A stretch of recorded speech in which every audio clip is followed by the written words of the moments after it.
Welcome. My name's Crispy. Thank you for joining. Today we're going to talk about a quick configuration for Affliction in Shadowlands 9.1 in Raiding.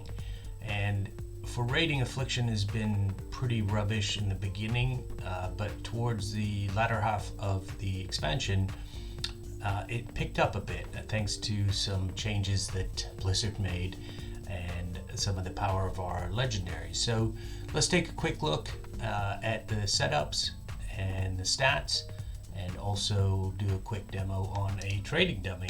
So let's take a look at the conduits first for Affliction. And what we're going to want to do for Affliction is you're going to want to use Dreamweaver. It's definitely the best for Affliction. The conduits of choice, the main one for single target is of course Focused Malignancy. So pop that in. If you have all three, then great. You can use Withering Bolt with it and Soul Eater, which is the Night Fae one. If you only have two, take Focused Malignancy, two Empowered I mean, then take Focused Malignancy, and then either one of these, Soul Eater or Withering Bolt, will work. There's not that much of a DPS difference, to be honest. If you're gonna, it's just play style. So if you've got all three, great. If you've got two, make sure Focused Malignancy is one of them. Rolling Agony is an okay one. It's not great for single target. It does help you with maintaining your dots, but because you have a very long time now to use it. But it's great for Mythic Plus, and I'll do a separate video for you guys for that one. But for raiding single target, these are the three you want. So that said, let's take a look at the talents for Affliction. You're going to want to go with Drain Soul, Siphon Life of course, Phantom Singularity, Haunt, and Dark Soul Misery. There's not really much debate about any of these. So for single target, maybe Inevitable Demise might help, but not too much. Nightfall has been used occasionally, but Drain Soul is by far the best choice. And the reason for that is because the legendary that we're going to use for single target is Malefic Wrath. And I use that in the gloves. I strongly suggest it in the hand slot. So you can see I haven't got it ramped up all the way to 262, but 235 is easy to get. No cinders required, so do that, and it's more than sufficient.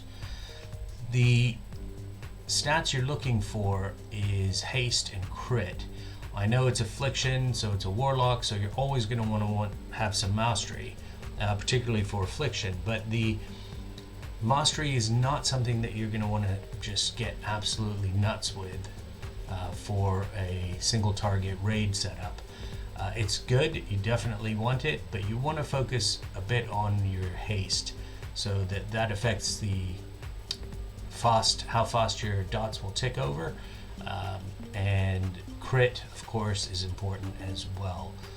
So haste and crit, once you've got, let's say 600 or so mastery, but let me just preface all this with, you should definitely use the online simulators to check your stats for your best in bags, whatever gear you have. Depending on that, these stats might look a little bit different than mine. So I've got about 28% haste, about 15% crit, and then 64% mastery. So that might go up and down depending on what gear you guys have. For trinkets, I've got the ruby. Everybody loves the ruby, so you want to pop that in. It's really good on single target raid bosses. It's unbelievable, because particularly as the boss gets lower in health, so towards the end of the fight, you get an even bigger pot of crit. So it is by far, hands down, best trinket in the game for this. I also run with the tomb, the Forbidden Tomb from Kel'Thuzad. That gives me a more crit, stacking 3 times, and it is it's not on use, so I have the ability to then just get a lot of crit out of this, and it's a decent trinket. If you have gland and you need to use get more stats, that's a good stat stick from the eye, the jailer, I think it is the eye, yeah. And but I prefer this. So this is what my setup looks like. Yours might look a little bit different, but try to keep the haste and crit after you've gotten a decent amount of mastery. So that said, let's take a look at what the rotation looks like and what sort of output we can get. Obviously I'm not going to have lust, but we can definitely simulate a rotation. So we're going to want to put haunt on, followed by the dot, so agony, corruption, siphon life, then UA, and then phantom singularity, pop the ruby, the soul rot, DSM, and dark glare. Because we have our, and then you're going to want to just spam malefic rapture, but because we are using our malefic wrath legendary, that's going to be stacking. So every rapture gives us 35% additional drained soul damage, so up to 3 times. So 35% for 1 rapture, 70 for 2, and 105 for 3. Once you get it to 105%, you're going to want to always bank a rapture. So always keep one in the bank so that you can continuously maintain that 105% buff. It is fantastic. It will really help. So let's just get into it and see what it looks like.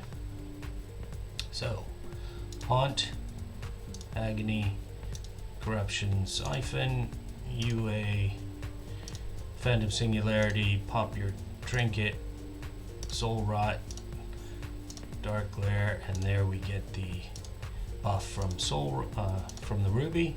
Do a bunch of these, pop that on, make sure your buff is not going to drop.